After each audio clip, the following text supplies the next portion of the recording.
बातमी वसईमधून. वसईमध्ये डोंगराळ भागातील सुरक्षा भिंत खचलेली आहे. अंगणवाडी ही शेजारीच होती आणि अंगणवाडीच्या शेजारीच ही भिंत खचलेली आहे. या अंगणवाडीमध्ये काही लहान मुलं होती, मात्र सुदैवानं कोणतीही जीवितहानी झाली नाहीये. 2 दिवस पडणाऱ्या मुसळधार पावसामुळे नालासोपारा पूर्वेच्या काजूपाडा परिसरातील डोंगराळ भागातील बैठ्या चाळीला असलेली सुरक्षा भिंत खचली. या भिंतीच्या बाजूलाच अंगणवाडी होती. 8-10 घरं आहेत. यांचं काही प्रमाणात नुकसान झालंय, मात्र सुदैवानं कोणतीही जीवितहानी झाली नाहीये.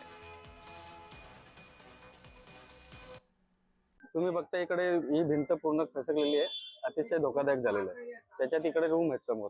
किती घर आहेत? तरी पण 8-9 रूम आहेत. त्यांना आहे प्रॉब्लेम, म्हणजे त्यांचं पण सरकत चाललं तर प्रॉब्लेम म्हणजे त्यांचं घर पडायचं हे आहे.